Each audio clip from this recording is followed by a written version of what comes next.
যমুনার সামনে থেকে এই মুহূর্তে আমাদের সাথে যোগ দিচ্ছেন নাফিউল ইসলাম লিংকন। বিকেল 4:30টায় জামায়াতের সাথে প্রধান উপদেষ্টার বৈঠকটি অনুষ্ঠিত হওয়ার কথা রয়েছে। এই মুহূর্তে কি জামায়াতের নেতারা সেখানে উপস্থিত হয়েছেন কিনা?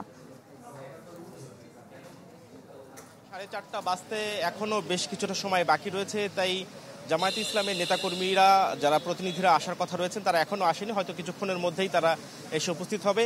আর এই বৈঠকের বিষয়ে আমরা যতদূর জানতে পেরেছি যে গত কয়েকদিন ধরে অর্থাৎ সাম্প্রতিক সময়গুলোতে দেশে যে রাজনৈতিক অস্থিরতা দেখা দিয়েছে, সেই সাথে বিভিন্ন দলের সঙ্গে যে মতপার্থক্য তৈরি হয়েছে সেটি নিরসনের জন্যই কিন্তু এই জরুরি বৈঠকের আহ্বান করেছেন প্রধান উপদেষ্টা। আমরা কাল দেখেছি যে প্রধান উপদেষ্টা বৈঠক করেছেন এবং নূর হোসেন নূর সাবেক ভিপি তার পরিবারের সঙ্গে কথা বলেছেন, ফোনে তাকে সান্ত্বনা দিয়েছেন এবং এই পরিস্থিতিতে যারা এর সঙ্গে দায়ী তাদের বিচারের আওতায় আনারও তিনি নির্দেশ দিয়েছেন।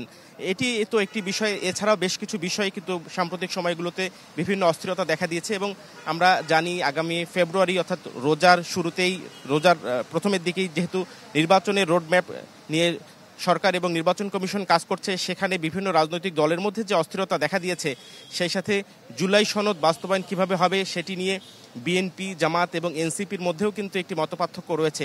সব মিলিয়ে যে অস্থিরতা এবং সংকটের মধ্য দিয়ে বর্তমান রাজনৈতিক পরিস্থিতি বিরাজ করছে বা সরকারকে এটি মোকাবেলা করতে হচ্ছে, সেই পরিস্থিতিতে জাতীয় ঐক্য ধরে রাখতে এবং বিভিন্ন দলের সঙ্গে ঐক্যে আসতে এবং সাম্প্রতিক যেই বিষয়গুলো নিয়ে সংকট তৈরি হয়েছে এটি নিরসনের জন্যই মূলত আজকের এই বৈঠক।